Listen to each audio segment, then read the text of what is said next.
Well, good morning to y'all. Thank you so much for inviting me. It's truly great to be with I call it boots on the ground leaders. Y'all are the ones that are closest to our citizens, and you have to deliver results every day. Otherwise, you'll feel the wrath like no other. So thank you for your leadership. Thank you for taking care of Georgians. I'm Hunter Hill. I'm a lifelong Georgian. I grew up here my whole life. I got a chance to go to West Point to play football. And after graduating from the United States Military Academy, I chose to be an infantry officer, which brought me down to beautiful Fort Benning, Georgia, where I learned to jump out of airplanes and became an Army Ranger. I then led 5 different teams on 3 combat tours in Iraq and Afghanistan. I've been in the real estate development business, and I've got a beautiful wife, Shannon, and we have 2 lovely children, Hunter and Annie. And I've been a state senator for 5 years. And I can tell each and every one of you that there is so much more we can be doing to move the conservative agenda forward, to help Georgia reach its full potential.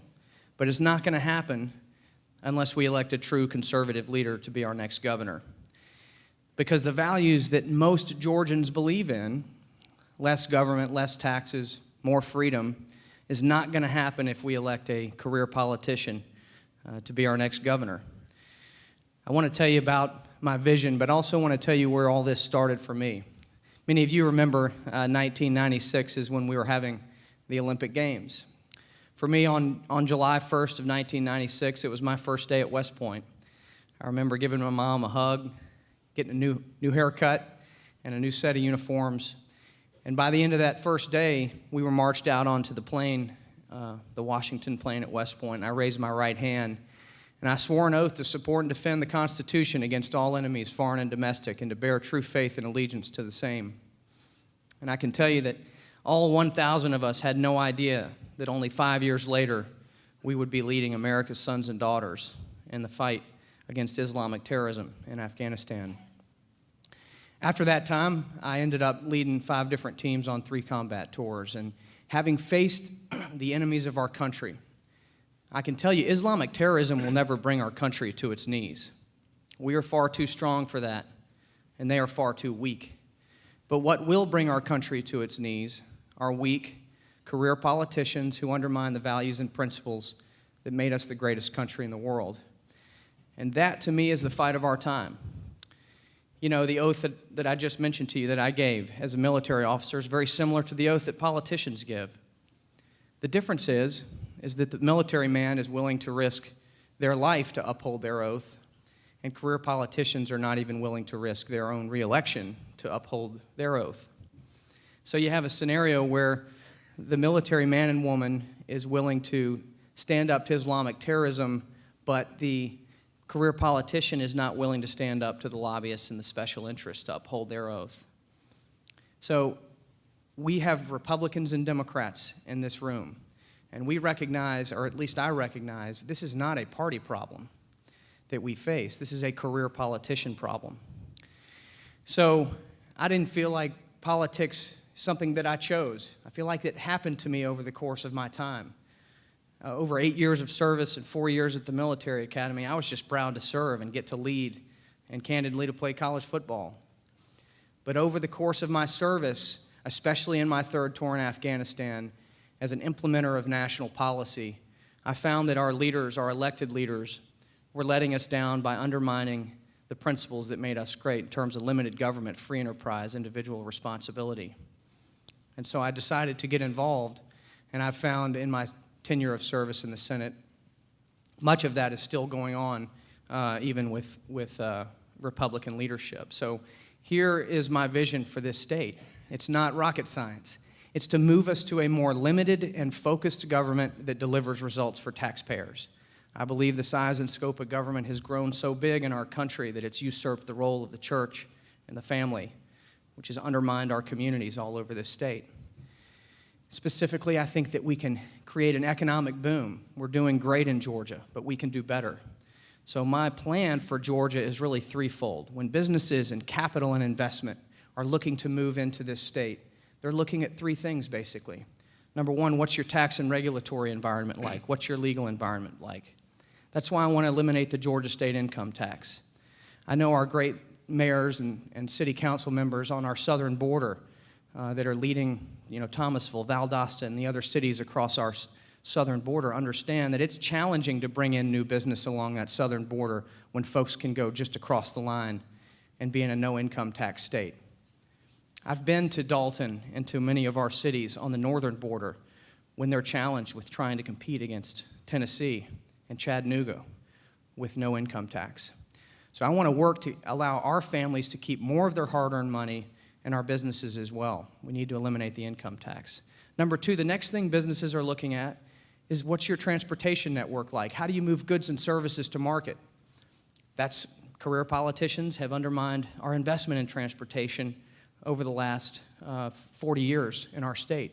And I think we need to have a leader that's going to stand up and make sure that we have those vital investments without raising taxes. That's why I want to double our investment in transportation in my first term without raising taxes. Thirdly, they're looking at, do you have the workforce that's ready to take on the jobs of the future?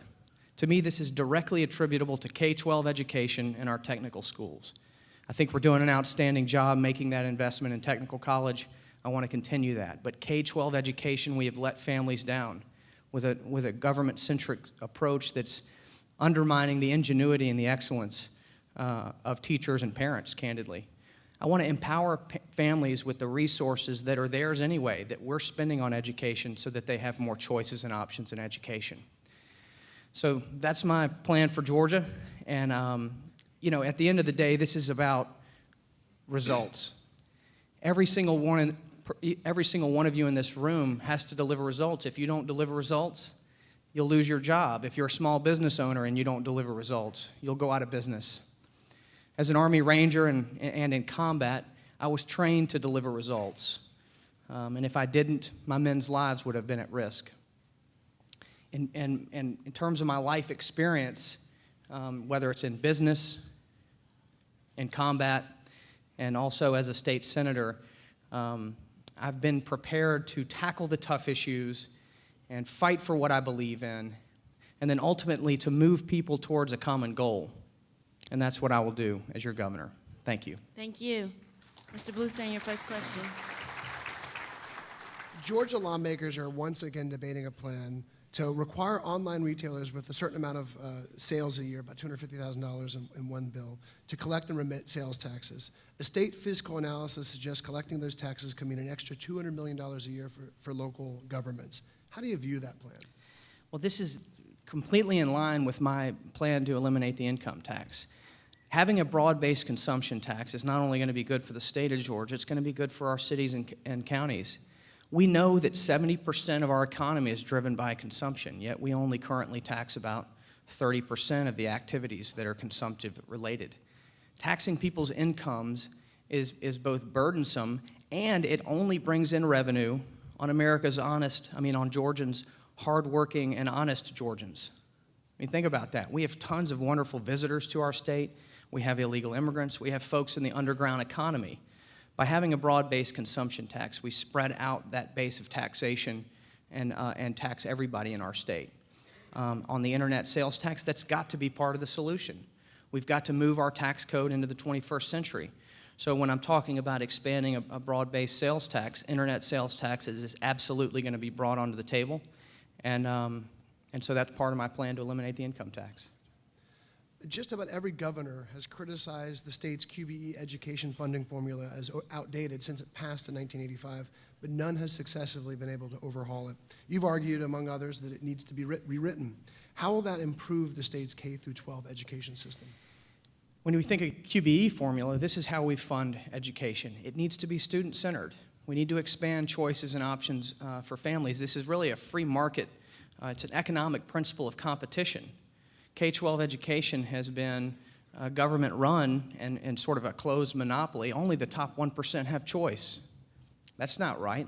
And by the way, of that top 1%, you see some of the most robust, excellent schools in the nation in areas of our state where there is choice and options.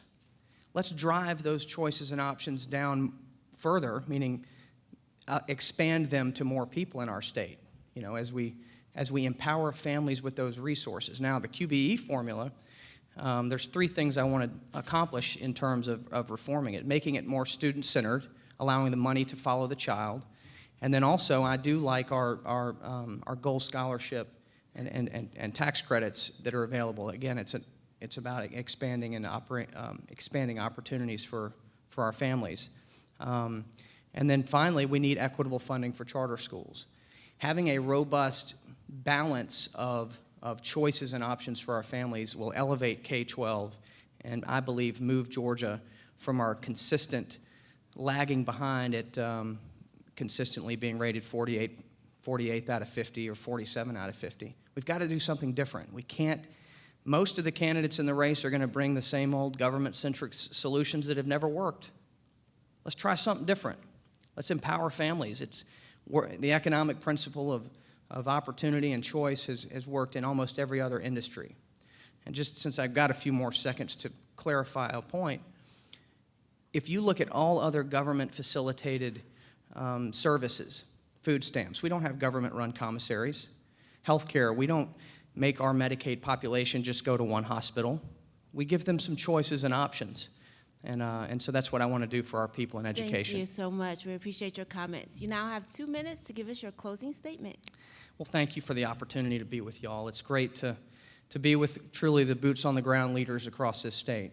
I truly believe that a more limited and focused government for our people will be delivering results for them. I also believe that it will be better for the leaders of Georgia, you, the mayors and the city council members across our state, to be able to work more closely with our people and to deliver results for them as well. But really, this is about who can you count on to deliver results. And that's what my life has prepared me to do, whether it be in business, in combat, or fighting for our values and principles in the state Senate. I'm prepared to deliver results. I'm also very prepared to listen. That's a huge part for me about leadership, is listening to what's going on in your communities. And I'd be grateful for the opportunity to work with you next year, but I'll be honest with you. We're not going to win without your help.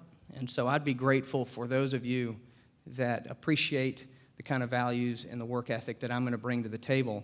And I'd love to work with you and get to meet you and your constituents and serve with you as governor and help us lead our state forward. Thank you so much for the opportunity. Thank you. We appreciate your comments.